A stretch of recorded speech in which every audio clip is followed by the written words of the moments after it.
여호수아서 말씀으로 12번째 시간을 우리 같이 마주하고 있습니다.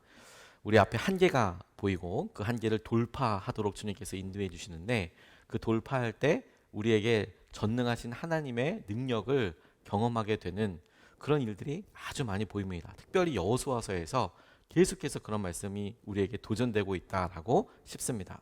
지난주에 우리가 믿음을 써서 믿음으로 돌파하는 것에 대해서 보면서 갈렙이 이 산지를 내게 달라, 헤브론 산지를 내게 달라라고 이야기하며 그의 믿음을 통해서 하나님께서 우리에게 보게 해주시는 것들에 대해서 주목하였다면, 오늘은 똑같이 자신들 앞에 있는 미지의 개척지 혹은 자신들 앞에 있는 여러 불편함의 상황에 대해서 이제는 에브라임 지파와 므낫세의 서쪽, 동쪽 말고 서쪽에 있는 요단강 건너편으로 와 있는 므낫세의 반 지파가 자신들에게도 땅을 허락해 달라고 이야기하는 비슷한 상황인 것처럼 보이지만 또 전혀 다른 것들이 읽혀지게 되는 이것을 통해서 우리에게 믿음이 계속해서 끊임없이 승리하게 되는 것에 대해서 하나님께서 주목하게 하시고 도전하시는 것을 우리가 오늘 본문을 통해서 함께 묵상하고 붙잡고 싶습니다.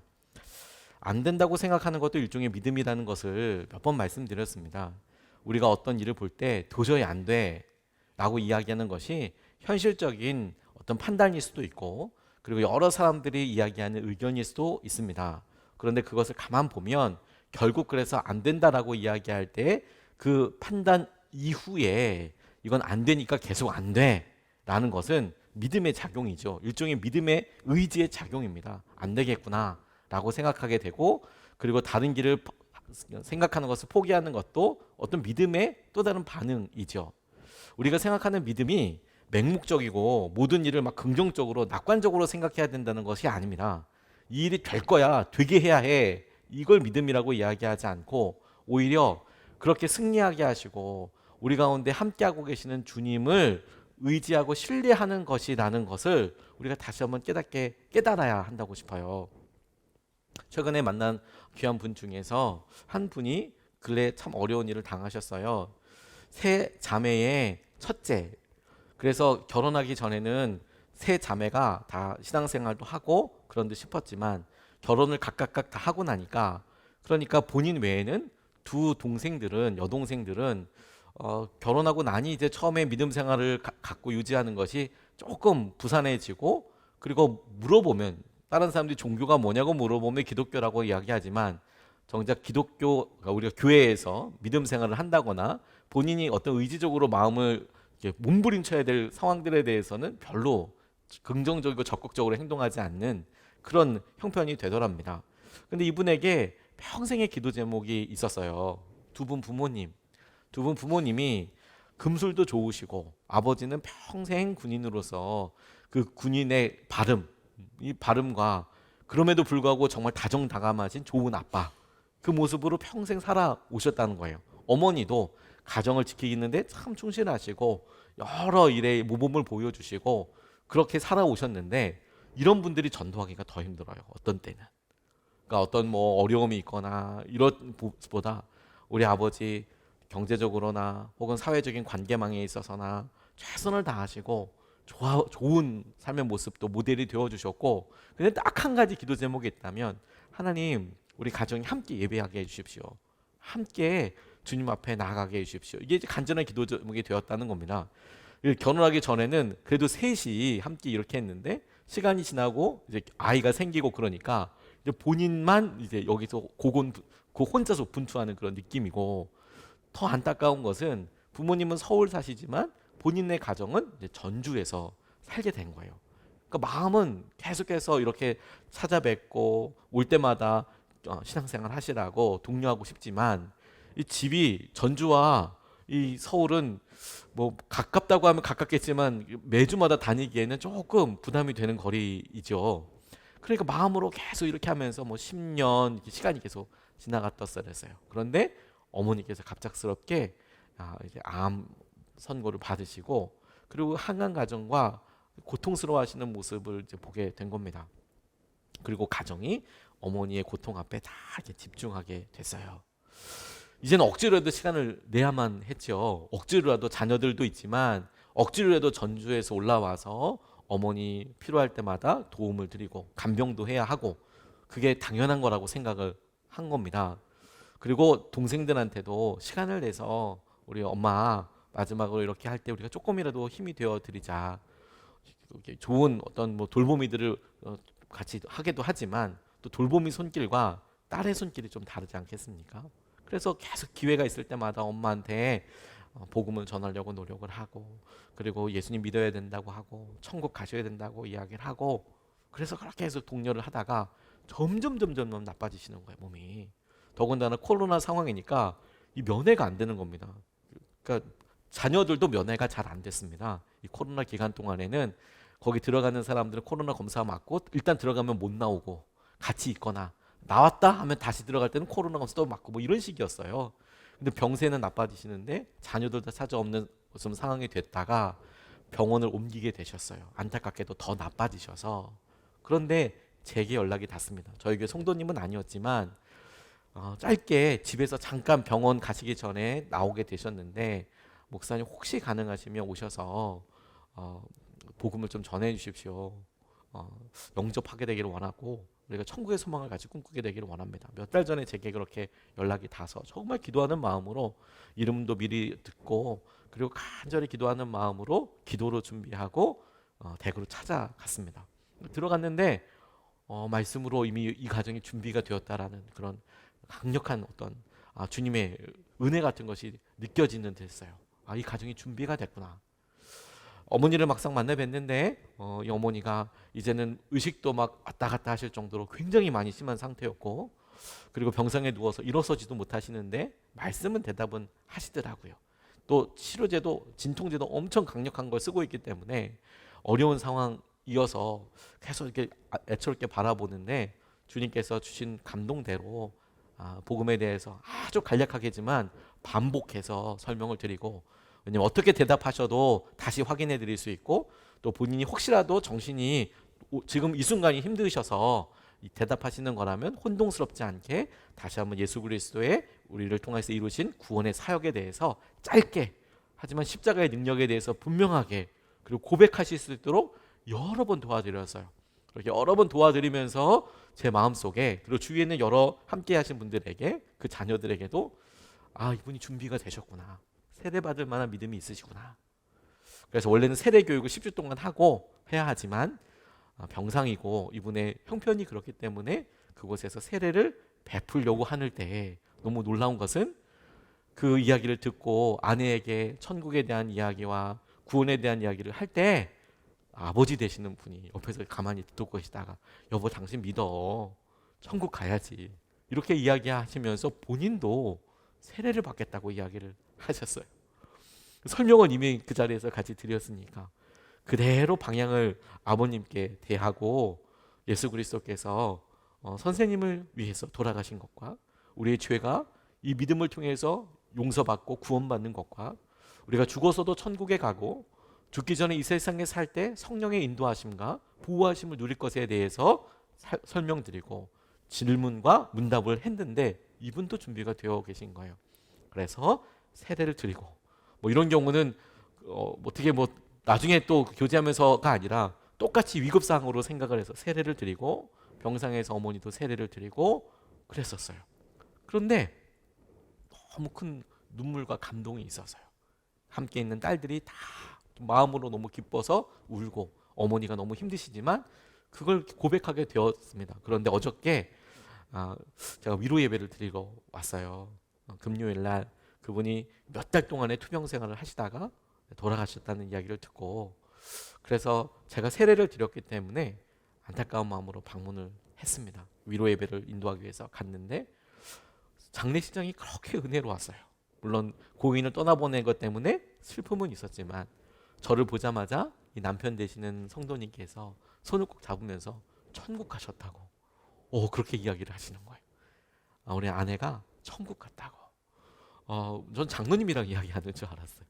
성도님이신 아직 교회도 못 나가셨는데 그때 저랑은 교회 꼭 나가시겠다고 약속을 하셨지만 막상 아내가 병원에 있으니까 병원에 가서 계속해서 간병하는 것 때문에 음식을 직접 만들어서 아내가 먹는 음식을 날마다 배달하고 그랬대요.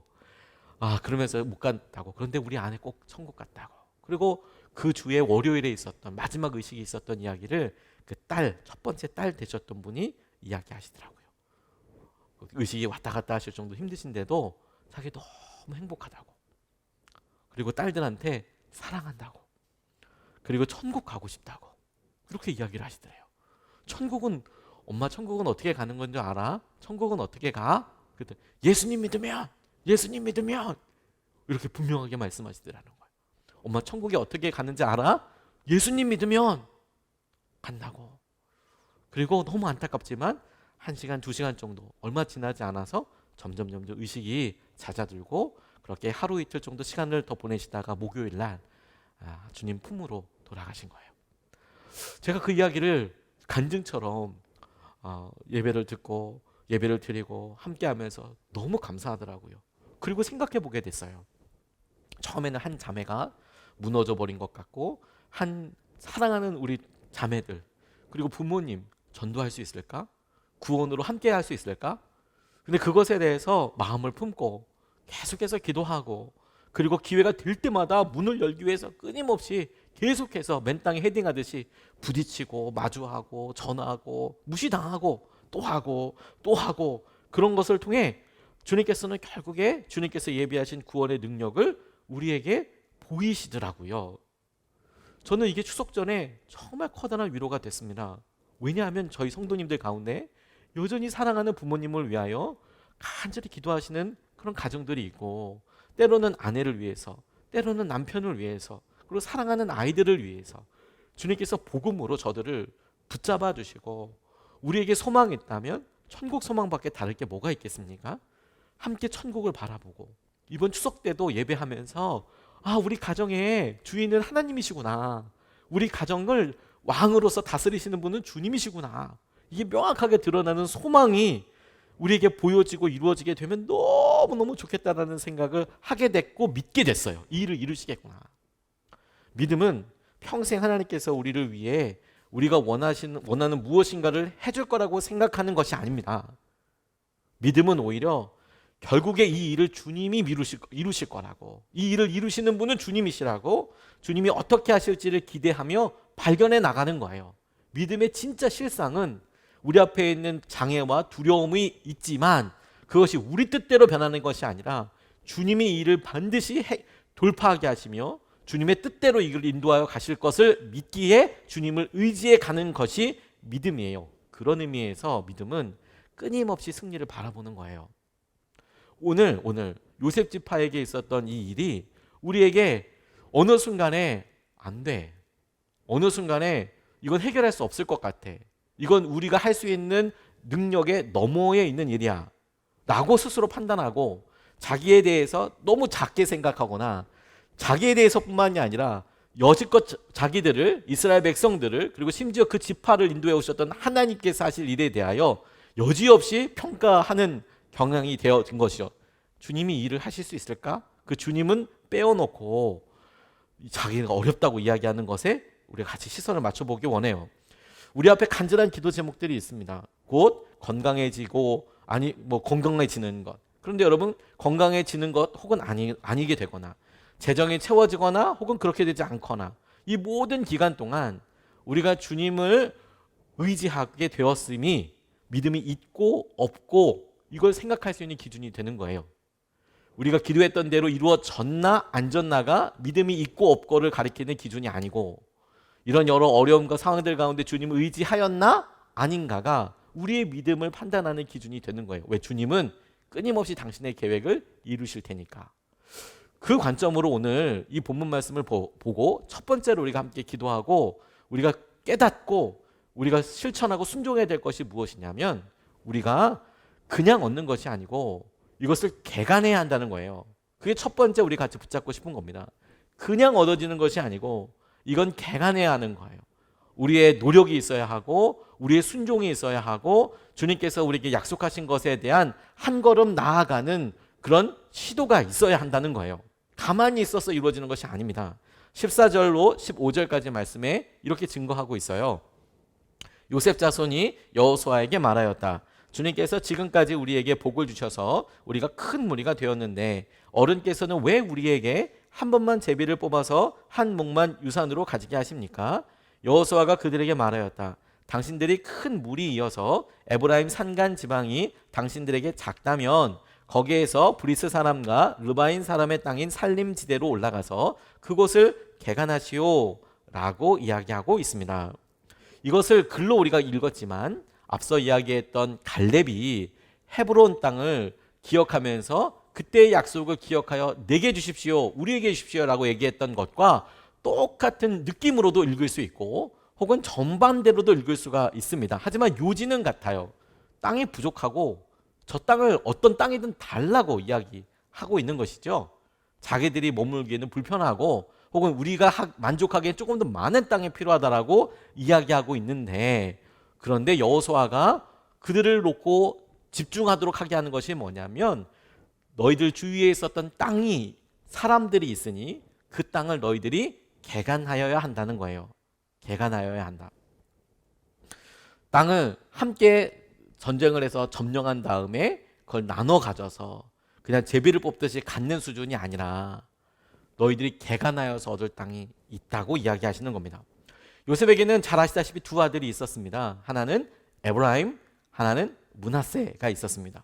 그리고 요단강을 건너오기 전에 므낫세 지파 중에서 반이 요단강을 중심으로 해서 동편 그쪽에 르우벤 지파와 함께 그 땅을 갖겠다고, 거기에 머물겠다라고 이야기를 해요. 그래서 므낫세의 반 지파는 거기에 남고, 그래서 므낫세는 동쪽 므낫세 지파와 서쪽 므낫세 지파가 있어요. 똑같은 지파지만 요단강을 갈라서 동과 서로 나눠집니다. 에브라임이 오롯이 들어와 있고 므낫세 지파의 서쪽 지파, 이제 넘어온 사람들이 이제 땅이 모자라다라고 이야기하고 있는 거예요.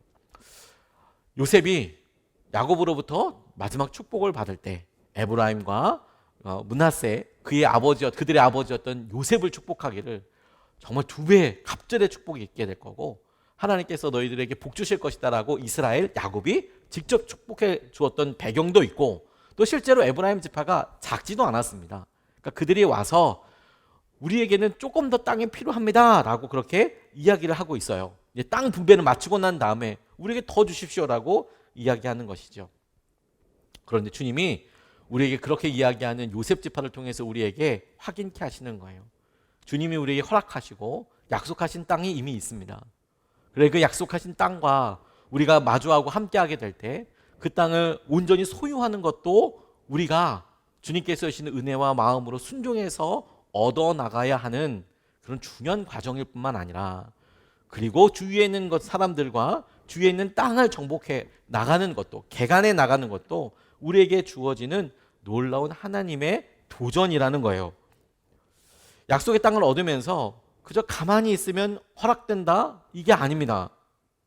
주님께서 우리에게 주시고 이끌어 주실 때 우리에게 약속을 주셨고, 먼저 이스라엘 백성들이 가나안 땅으로 들어왔을 때 그냥 다 정리가 되어 있어서 덜컥덜컥 걸어와서 그 땅을 소유한 게 아니라 전쟁을 했고, 그 전쟁에 있어서 그들이 하나님을 의지하여야만 했고, 그 하나님을 의지하는 것을 통해서 그들이 자신의 믿음이 이 땅을 다스릴 만한 주인으로서 변화해 가고 있는 거예요. 성숙해 가고 있는 거예요.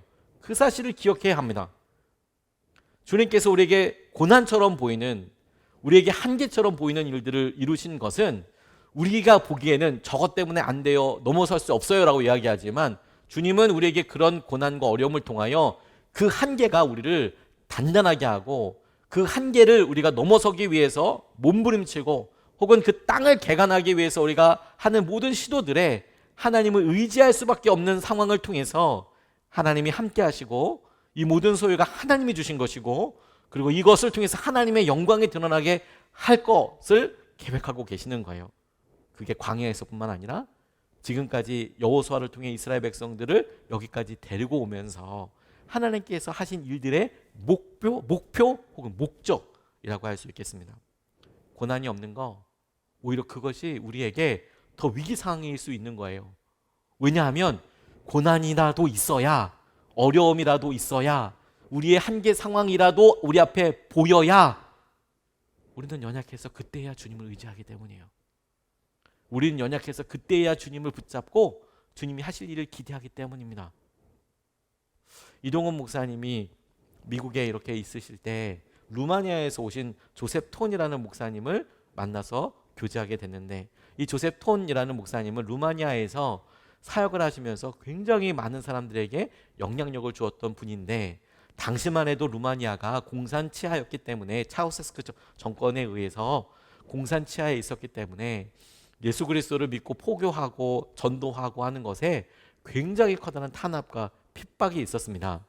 방해가 된다고 생각했어요, 정부가. 근데 그럼에도 불구하고 이 조셉 톤이라는 목사님이 많은 사람들에게 영향력이 있다 보니까 그냥 쥐도새도 모르게 정리를 하지 않고 추방령을 내리게 됐어요. 루마니아에 있는 교회들에 이분이 계속해서 설교 말씀을 전하고, 말씀을 전하는 것을 통해서 우리가 주님을 사랑해야 한다, 뭐 이런 이야기를 계속 하는 것에 대한 부담을 느꼈기 때문에 웬만하면 뭐 그때 당시에는 쥐도새도 모르게 이렇게 순교하는 경우들이 많이 있었는데, 이분은 부담이 되니까 미국으로 추방해 버린 거예요. 나가라고. 근데 미국에 와서 이분이 계속해서 루마니아 교회와 당시의 여러 상황들에 대해서, 고난받는 교회에 대해서 이야기를 하고 돌아다니시니까 큰 감동과 도전이 되었던 거죠. 질문을 많이 받았대요. 근데 그 질문 중에 핵심 질문들, 많이 받았던 질문 중에 핵심 질문은 뭐였냐면, 당신의 신학은 뭡니까? 라는 거였어요. 당신은 무슨 이야기를 하고 싶은 겁니까?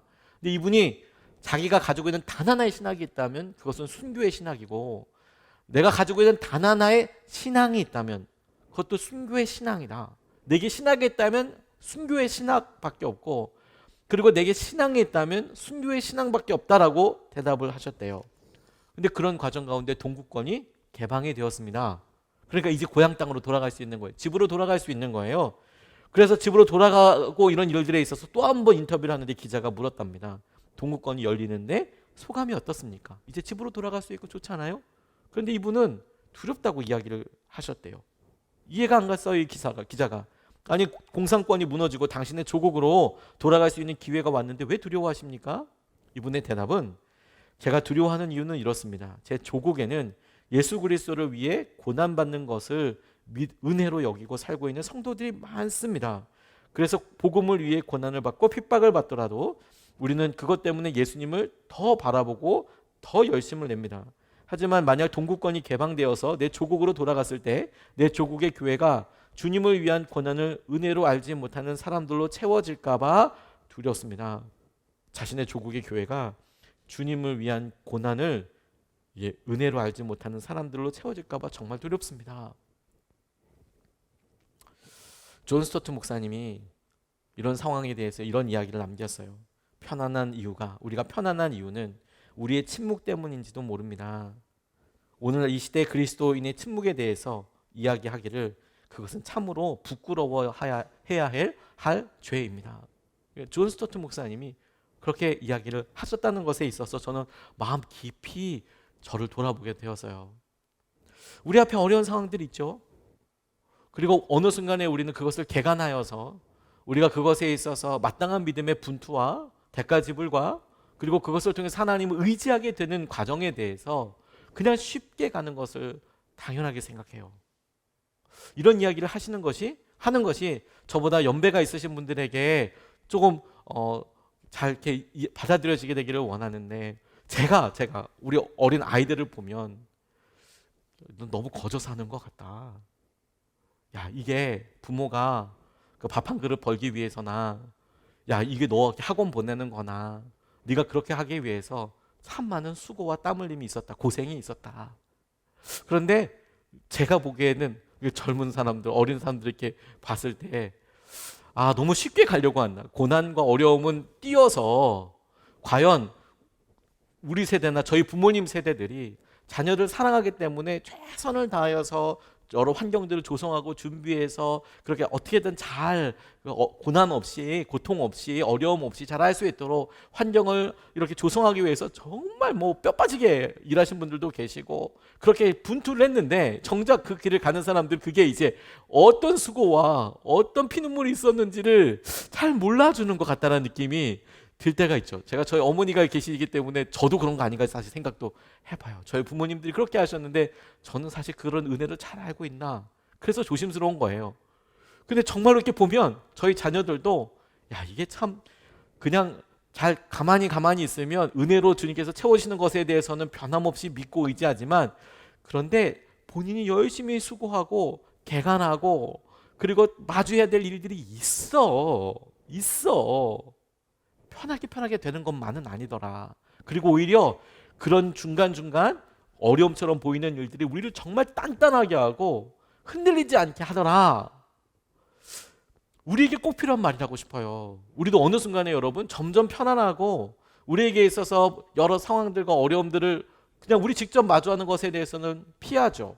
우리 각 개인에 대해서 그럴 수 없다고는 할지 몰라도 한국교회가 은연중에 여러분 본인이 수고하고 헌신하고 혹은 교회를 세워나가고 이런 일들에 있어서 싫어해요.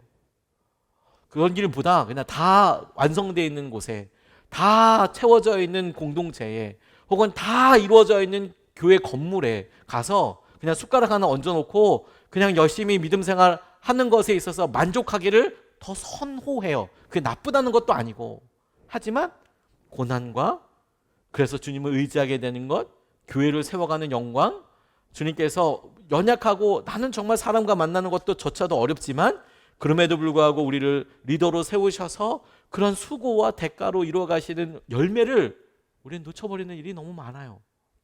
그냥 얻어지는 게 아니고 여러분 개간하는 거예요. 두 번째로 주님이 우리에게 오늘 본문 말씀에 있어서 주목하게 하시는 것은 무엇이냐면 우리가 철면과 따위가 아니라 믿음이라는 것이 끊임없이 승리를 바라보는 거라는 거예요. 이게 두 번째입니다. 믿음은 승리를 끊임없이 바라보는 거예요. 끊임없이 승리하고 끊임없는 승리를 우리가 보고 간구하는 거예요. 왜 끊임없는 승리를 바라보는 것이냐라고 이야기하냐면 우리가 승리를 바라보지 못하는 철병거가 우리 앞에 너무도 분명하게 있기 때문입니다. 16절 말씀을 보면 요셉 자손이 말하였다. 산간 지방은 우리에게 넉넉하지 못하고 그 골짜기 땅 곧 벳산과 그 변두리 마을과 이스라엘 골짜기에 사는 가나안 사람들에게는 다 철병거가 있습니다 라고 요셉 자손들이 이야기하는 겁니다. 그 살림을 보니까 넉넉하지도 못합니다. 산간 지방은 오히려 이렇게 이야기하고 그 골짜기 땅에 대해서 이야기할 뿐만 아니라 정작 핵심은 그들한테는 철병거가 있습니다 라고 이야기해요. 근데 여러분 이건 거꾸로도 생각할 수 있습니다. 여러 족속들이 살고 모여있는 산간 지방은 비단 아주 척박한 땅이라고만 생각할 수 없어요. 왜냐하면 여러분 사람들이 모여 사는 곳에는 그만한 이유가 있기 때문입니다. 아닙니까 여러분? 도시를 보면 혹은 개발되는 곳을 보면 사람들이 모이는 데에는 그와 같은 이유가 있는 거예요. 교통편이나 수자원, 물이나 뭐 관계 같은 거죠. 그리고 뭐 여러 보호하기 편한 그런 거나 이런 게 있기 때문에 사람들이 사는 겁니다. 그래서 그걸 산간지망이라고 이야기하지만 실제로는 굉장히 많은 의미를 가지고 있어요. 더군다나 여러분 이 사람들이 철병거를 가지고 있었대요. 이것도 그들이 병거를 갖고 있구나 뿐만이 아니라 그곳에 있는 사람들은 당시에 철과 같은 아주 그건 뭐 군수 제품이죠. 그죠? 이런 것을 소유할 만큼 부유했구나. 그러면 무역이 일어났거나 아니면 거기에 그런 자원이 있거나 그런 기술이 있거나 이렇게 거꾸로 생각할 수도 있습니다. 그런데 이것을 그렇게 생각하지 않고 본인들이 점령하려고 보니까 그 산간지방 만만치가 않아요. 그러니까 이거 너무 작아요. 이렇게 이야기하고 그리고 철병거가 있네요. 싸우면 철병거 때문에 우리가 이기지 못해요. 라고 그들이 바라보고 있는 거죠. 그 믿음이라고 이야기한 것이 딱 그와 같습니다. 그래서 우리가 가만 보니 요셉 지파 사람들이 철병거를 바라보고 있는 거예요. 그런데 믿음이란 철병거가 아니라 계속해서 끊임없이 승리하게 하신 그 승리의 주님을 바라보는 거라는 거예요. 철병거가 없도록 하는 것도 아니고 없다고 생각하는 것도 아니고 무시하는 것도 아니고 철병거를 바라보지 않고 주님을 바라보는 거예요. 우리에게 끊임없이 승리하게 하신 주님을 바라보는 겁니다. 여태껏 이스라엘 백성들이 허락하신 땅이라고 가나안 땅에 들어왔는데 전쟁이 있지 않습니까? 그런데 그 전쟁에서 승리했습니다. 여리고성은 말도 안 되게 성벽이 무너져 버렸고 아이성은 실패한 것처럼 느껴졌지만 하나님께서 정결하게 하시는 여러 일들을 통해서 저들이 하나님을 더 의지하게 되었고 아이성도 결국에는 무찔렀습니다. 아모리 족속과의 싸움은 기가 막히게도 기드온 때문에 시작하게 됐지만 기브온 족속 때문에 시작하게 되었지만 하나님께서 그곳에서도 승리하게 해주셨어요. 허락하신 땅인데 주님을 의지했고 따랐고 그리고 순종해서 나아갔더니 그것을 점점 하나님께서 그 땅을 주시고 그래서 이스라엘 백성들이 가나안 땅으로 보면 중부지방으로 들어와서 북부를 점령하고 남부를 점령하게 되는데, 그런 정복 전쟁에서 엄청난 승리와 실제로 그 땅을 점령해 나갔습니다. 그걸 다 승리라고 할 수 있겠죠. 그런 이스라엘 민족 전체의 싸움이었어요. 처음에는 전체 싸움이었다가 땅을 분배한 이후로는 그 다음부터는 이제 각 지파의 싸움이 됩니다. 무슨 말이냐면 가나안 땅이 여러 산도 있고 평야도 있고 그러다 보면 모여 사는 군락들이 있고 도시가 있지 않겠습니까? 성읍이 있지 않겠습니까? 그러면 큰 성읍들은 이스라엘 백성들이 다 함께 쳐들어가서 다 점령했어요. 그런데 30명이 살고 100명이 살고 200명이 살고 이런 데에 수만 명이 가가지고 전쟁을 하진 않았단 말입니다. 그 족속에 우두머리들이 살고 있는, 혹은 성읍과도 같고 도시와도 같은 성들을 점령해 나갔단 말입니다. 그리고 땅을 분배를 했어요. 그러면 그 땅에 여전히 살고 있는 가나안 족속들이 있겠죠. 그건 이스라엘 백성들 전체가 다 쳐들어가서 전쟁을 하는 게 아니고 그 지파에게 나눠준, 그 지파들에게 할당된 땅을 다스리고 그 땅을 소유하기 위한 그 지파들이 마땅히 감당해야 할 믿음의 분투였어요. 그러니까 계속 승리하게 하신 걸 보여주셨죠. 그 여러 반복들 통해서 하나님께서는 이 지파들이 각각 어떻게 하기를 원하셨을까요? 하나님이 이스라엘 민족 전체에게 함께 하셨던 것처럼 너희 지파에도 그렇게 함께 하실 거야. 지파뿐이겠습니까? 그렇게 지파의 싸움에서 승리하고 하나님을 의지하게 될 뿐만이 아니라 각 가정, 이때 가정은 우리가 생각하는 10명 이런 수준이 아니라 그 가정의 우두머리를 보면 이것도 수십 명, 수백 명이 되는 경우들이 있잖아요. 그 사람들이 가정이 자기에게 소유된 땅을 자기에게 온전히 갖게 하기 위해서 해야 할 대가가 있는 거예요. 그리고 그것이 각 개인의 싸움이 되겠지요. 근데 그때의 영적인 원리는 똑같았어요. 하나님을 의지하면 하나님께서 주시는 말씀대로 주님께서 그것을 정복하게 하시고 약속의 땅을 소유하게 하실 거야. 끊임없이 하나님께서 승리를 보여주시면서 우리에게 반복적으로 학습하게 하고 의지하게 하신 것이 바로 거기에 있습니다. 그런데 여러분, 그런 삶을 계속해 갈 때 결정적으로 철병거가 빡 앞에 있으니까 못한다고 생각하는 거예요. 철병거 때문에 안 된다고 생각하는 거예요. 우리 모두에게는 우리를 두렵게 하는 철병거가 각각 있어요. 우리를 움츠러들게 하고 힘들게 하는 철병거가 있습니다. 이 철병거는 우리의 적들에게 있어서는 그 적들이 반드시 우리를 이길 것 같고, 우리에게 있어서는 우리는 반드시 질 것 같고, 뿐만 아니라 그래서 시작도 못하게 하는 철병거들이 있어요.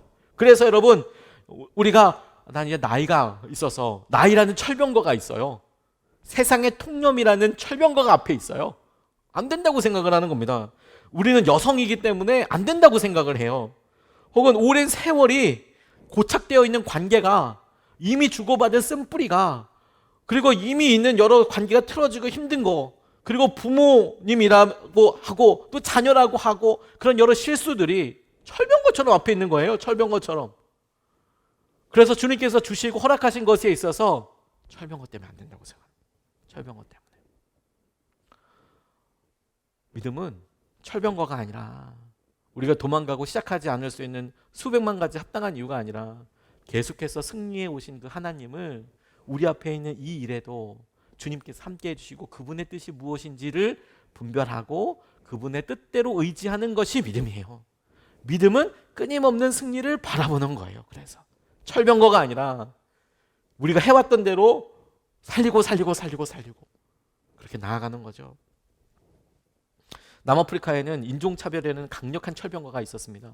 아예 법으로 정해 있었습니다. 헌법에 정해져 있었어요. 백인들이 무쇠 종족처럼, 그래서 흑인들을 그냥 강제적으로 탄압하고, 뭐 경제적인 차별뿐만이 아니라 기회의 차별, 다양한 차별들이 철병거처럼 아주 굳건히 있었고, 더 안타까운 건 뭐냐면 실제 권력을 백인들이 다 가지고 있었고, 흑인들은 그것을 당연하게 여기면서, 이런 표현이 조금 강력하긴 하지만 노예 근성처럼 자기들 땅이고 자기들의 나라임에도 불구하고 그걸 당연히 여기면서 차별받고 살았습니다. 분노가 없었겠어요? 있었습니다. 그런데 많은 사람들이 오랫동안 그래왔고, 그게 할 수 있는 힘도 없고, 어떻게 우리가 불만을 표출해봐야 오히려 더 큰 탄압을 받게 될 거야 라고 계속 마음에 있지만 제대로 시도하지 못했습니다. 그런데 넬슨 만델라라는 사람이 그의 평생에 주요 했던 일은 사실 감옥에 갇혀 있던 거예요. 여러 사회운동과 인권운동도 있지만 사실 그가 평생 했던 일은 뭐냐면 갇혀 있는 거예요. 갇혀 있는 거. 대부분을 그냥 갇혀 있었어요. 물론 그곳에서도 언론 활동을 하긴 했지만 넬슨 만델라는 자기 삶에서 대부분을 그냥 갇혀 있었습니다. 하지만 때가 되어서 그가 나와서 대통령이 되었을 때, 흑인으로서 첫 번째 남아프리카 공화국의 대통령이 되었을 때 그가 이렇게 연설을 합니다. 1994년 취임 연설에서 이야기할 때 그가 했던 내용 중에 핵심은 뭐냐면, 당신은 하나님의 자녀입니다. 당신 자신을 보잘것없게 여기는 것은 세상에 도움이 되지 않습니다. 움츠러들어 주변 사람들을 불안하게 하는 것은 식견 있는 태도가 아닙니다. 우리는 우리 속에 있는 하나님의 영광을 드러내기 위해 태어났습니다. 그것은 일부 사람들 안에만 있는 것이 아닙니다. 백인이겠죠? 모든 이들 속에 있습니다. 그리고 우리 자신의 빛을 밝게 드러낼 때 우리는 무의식적으로 다른 사람들도 그렇게 할 수 있게 합니다. 우리가 자신의 두려움으로부터 해방됨에 따라 우리의 존재 자체가 다른 사람들을 자동적으로 자유하게 만듭니다. 이게 넬슨 만델라가 대통령 취임 연설 때 했던 내용 중에 하나입니다. 하나님의 영광을 위해서 태어나서 그렇게 살아가는 것이죠.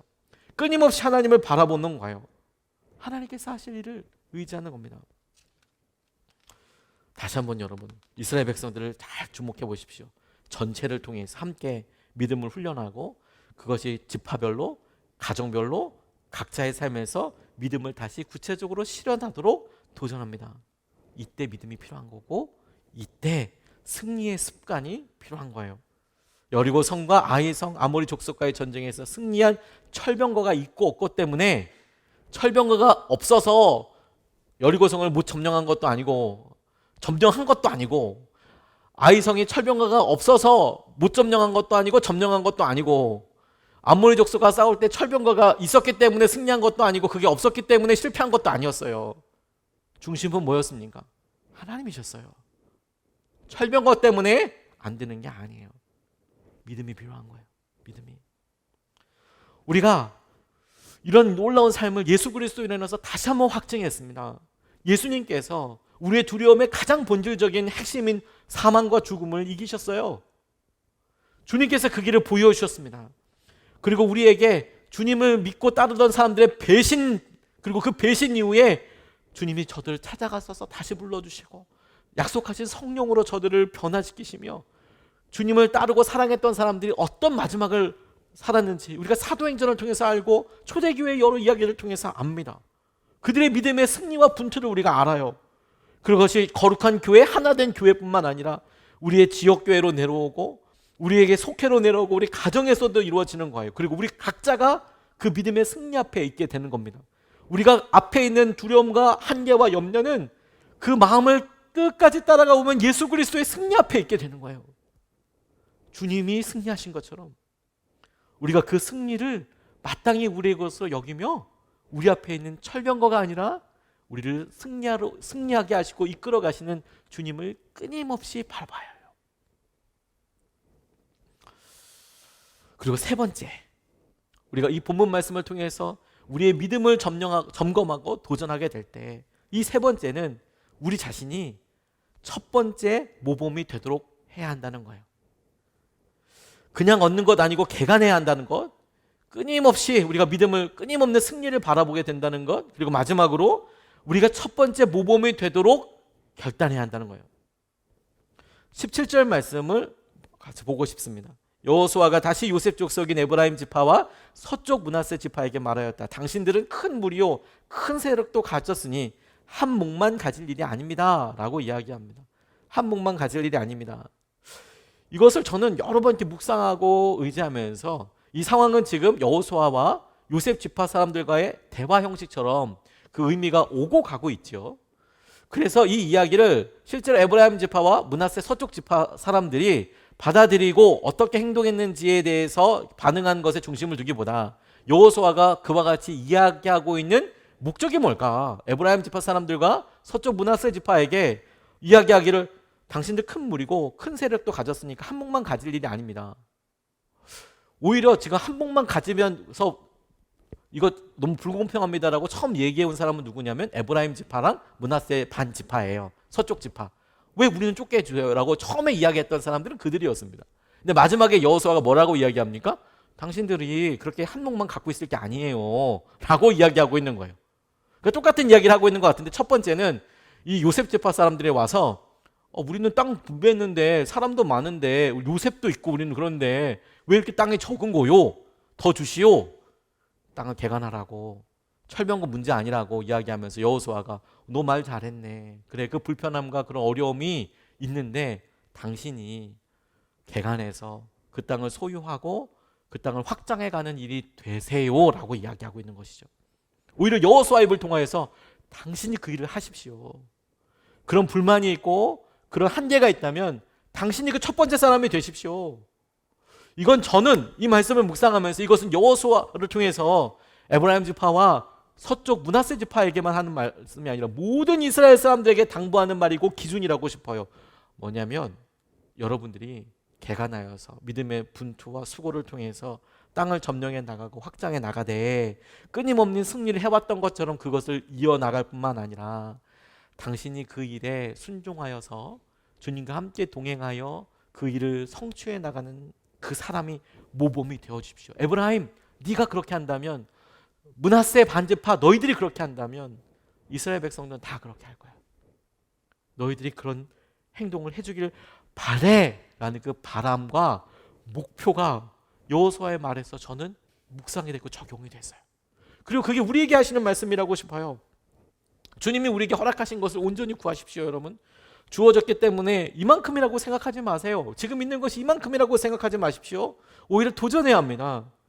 우리에게 불평이 있고 불만이 있고 어려움이 있다면 그것을 안 돼, 어려워, 좌절할 게 아니라 그것을 주님과 함께하는 불만족으로 여기십시오. 주님과 함께 넘어서야 할 주님의 부르심으로 여겨보십시오. 이 불편함을 주님께서 우리에게 자각하게 하시고 느끼게 하실 때에는 이 일을 넘어가게 하시면서 누리게 될 하나님의 은혜와 영광도 있는 거구나. 예비하게 하심도 있는 거구나. 우리가 가는 걸음이 우리 다음에 걷게 될 사람들에게는 이정표가 되고 그리고 나침판이 되고 끊임없는 상상력을 자극하게 될 거예요. 맞아, 그렇게 했지. 그런 일들을 하게 해주셨지. 제가 이렇게 보니까 믿음의 가정들, 특별히 믿음의 가문들로서 그 첫 대가 아니라 그 다음 세대 혹은 그 다음 세대 믿음의 3대, 4대 분들을 보면 가장 부럽고 참 은혜로운 게 뭔지 아세요? 이 뭐 좀 서투른 좀 강한 좀 비유이지만 배운 게 도둑질이라고 부모들이 한 걸 보는 거예요. 우리 부모가 뭐 했나를 봐요. 우리 부모들이 이때 기도했어. 이때 금식하더라. 이때 교회 가서 주님 매달려서 울부짖더라. 요걸 할 때는 엄마 배가 아빠 배가 막 그러지만 진짜로 보고 배운 게 그런 거예요. 그래서 믿음의 첫 세대들은 분투하듯이 막 그렇게 아브라함처럼 그렇게 막 나가는데 그 다음 세대는 뭐 조금 더 나을 뿐만 아니라 그 다음 믿음의 3세대, 4세대 되면 그러면 그들 가운데 문득 드러나게 되는 믿음의 진짜 명문 가정이구나 싶을 정도로 하고 있는 행동들과 고백들이 그냥 믿음 그대로 나와요. 당연히 기도해야죠, 목사님. 당연히 이를 의지해야죠, 목사님. 당연히 일 가운데 함께 해주셔야 되겠죠. 이게 너무 부러운 거예요. 너무 부럽고 그런 소원함이 생기더라고요. 하나님, 우리 딸들은 어려운 일 앞에 어려운 일을 안 만나게 해달라고 기도를 하지만 그럼에도 불구하고 어려움을 만날 수밖에 없다는 것을 잘 알지요. 그래서 어려움을 안 만나게 해주는 것이 목표가 아니라 하나님, 어려움을 만나도 하나님을 꼭 붙잡고 의지하는 사람이 되게 해주십시오. 그 일을 어떻게 가르쳐 줍니까? 믿음의 첫 번째 모범 세대가 되는 거예요. 여운일 목사님이라는 분이 있습니다. 큰 교회를 개척하신 분도 아니고요. 그냥 조그만한 교회, 시골의 이런 개척교회예요. 그런데 이분이 중국을 위해서 기도하고 다가올 세대를 놓고 기도하는데 성도도 거의 없고, 그런데 이분이 결단하신 게 뭐냐면 자기 막내딸을 화교학교에 보낸 거예요. 중국과 수교도 안 되어 있는데 화교학교부터 보낸 거예요. 이 여소영이라는 이 아이는 엄청 고생 많이 했습니다. 왜냐하면 대구에 이 화교학교가 있는데 그 중국 사람들만 모아놓고 하는 학교인 거예요. 그리고 중국의 교육제 이제 뭐 다 100% 중국말로 이루어지는 거죠. 외국인 학교니까 좋겠다고 싶지만 아니고 실제로는 정말 중국 스타일의 학교이기 때문에 막 기숙사 생활도 하는데 너무 열악하고 너무 힘든 거예요. 근데 하다 보니까 가세도 기울어서 뭐 등록금 낼 형편도 안 되고 그러니까 이 그 학교를 계속 이제 10몇 년 동안 초등학교, 중학교, 고등학교를 다 화교 학교를 나오게 되는 거예요. 화교 학교를. 아버지가 앞으로는 중국과 함께 하게 될 거야. 어디서 그런 믿음이 나오는지 모르겠어요. 아버지 목사님이 앞으로는 중국과 연결될 거야. 그래서 중국과 우리나라 수교가 안 됐다니까요. 근데 앞으로는 중국과 연결될 거야. 그래서 어린 딸 손 붙잡고 화교 학교에다 넣어버렸어요. 그래서 정말 고생 엄청 많이 하면서 했대요. 그런데도 이분이 언어에 달란트가 있었나 봐요. 사실 살려고 한 것 같아요. 살려고. 자기 살려고 막 열심히 언어를 하다 보니까 일단 환경도 너무 열악하고 우리나라의 초등학교보다도 더 열악하고 그리고 왕따도 당하고 화교 중국 사람들이 우리나라에서 왕따를 당하잖아요. 그런데 그 화교 학교에서는 거기에 있는 유일한 한국 학생이 왕따를 당하는 거예요. 막 어려움도 당하고. 근데 언어를 계속 하는데 마침 하나님이 주신 지혜로 뿐만 아니라 하나님께서 여러 상황들을 주셔서 한 어릴 때기도 하죠. 어릴 때니까. 언어가 한 1년, 2년 지나고 나니까 그래도 다른 중국 애들처럼 말을 하게 됐대요. 기숙학교니까 나오지도 못하고 중국말만 계속하니까 중국 유학이 된 거죠. 강제 유학. 그리고 그것에 있으면서 몸부림치다 보니까 나중에는 최상위권까지 올라가게 되더랍니다. 그리고 1993년에 고등학교 졸업할 때에는 외국인으로서 그 사람들에게서는 외국인, 한국인으로서는 처음으로 졸업생 대표 답사를 할 수 있었대요. 중국말로 당연히 하는 거죠. 이 학생이 놀라웠던 것은 1992년에 8월에 한국과 중국이 우리나라와 중국이 마침내 수교를 하게 된 거예요. 고3 때. 그리고 고3이 될 때까지 한 거의 10수년을 수교도 안 됐는데 중국말 계속 하면서 아버지가 그냥 보낸 거죠. 그런데 고3 때 수교가 됐어요. 그래서 유학을 가고 싶게 됐어요. 가고 싶어 했는데 안 돼. 그때 당시는 어려웠답니다. 근데 고등학교 때 자기가 자원봉사를 하는데 대전 엑스포에서 자원봉사를 하는데 하루 일당이 10,000원이었답니다. 자원봉사였기 때문에 돈을 벌기 위한 건 아니고 고3 때였대요. 고3 때. 자원봉사를 하고 있는데 출중한 통역 솜씨가 너무 출중한 거예요.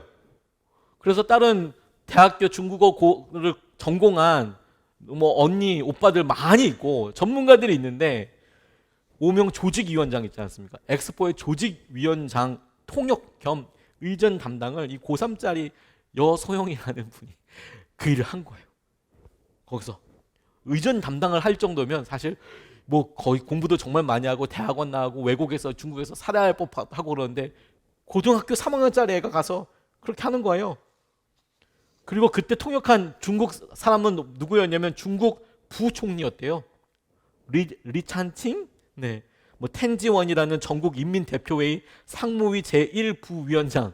그러니까 우리나라로 얘기하면 뭐 거의 국무총리 막 이런 사람들이 중국에서 왔는데 그 중국의 고3짜리 온 분들과 우리나라 조직위원장이랑 통역하는 것을 고3짜리 여자아이가 거기서 중국말 통역을 하게 되면서 너무 유명했다는 거예요. 나중에 원자바오라고 전 중국 총리가 시진핑 전에 총리가 이 여성분에 대해서 이야기하기를 전 세계 중국어 통역 가운데 가장 잘한다. 자기가 돌아다니면서 여러 정상들이 만나지 않겠습니까? 영국 정상, 미국 정상, 대통령 만나서 이렇게 할 때 다 통역관이 나오지 않습니까? 근데 자기가 들어본 모든 통역 중에서 이 사람이 제일 잘한다. 그렇게 인정할 정도이고 여서기관의 중국어를 듣고 있으면 중국인의 마음을 이렇게 움직이는 듯한 이제 중국어를 쓴다. 이 말을 쓰면 막 마음을 움직이는 듯한 중국어를 이 사람이 구사한다고 이야기할 정도였대요. 믿음의 수고와 결단은 멀어 보이고 한 걸음처럼 보여요. 이 먼 의미처럼 보일까 싶지만 아니요. 한 걸음 내딛으면 주님께서 일하시고 붙잡아 주시고 놀라운 능력을 우리에게 더하여 주세요. 마음의 불만과 한계를 새로운 도전과 믿음의 순종으로 돌파해 나아가게 되기를 원합니다. 우리가 첫 모범이 되는 거예요. 우리에게 철병거도 보이고 우리의 형편이 더 큰 땅이 필요할 것 같고 그렇다면 주님의 사인으로 오늘 요셉 지파의 모습을 통해서 우리가 붙잡으면 좋겠어요. 이 일을 통하여 주님께서 더 주실 내가 있구나. 이 일을 통해서 주님께서 넘어서게 하실 능력이 있구나.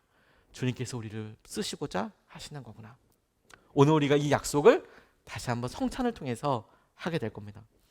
추석을 앞두고 있어서 자매님들 여러 철병거가 앞에 있습니다. 시부모님들과 친정 부모님들과 아이들과 함께 보내는 시간에 아주 철병거가 굳건하게 있어 보여요. 그거 아무 문제 아닙니다. 주님께서 우리를 넘어서게 해주실 거예요. 여러 가을이 되면서 직장인 하면서 너무 힘듭니다. 재정적인 여러 상황과 어려움들 쉽지 않아 보입니다. 넘어서게 해주실 거예요.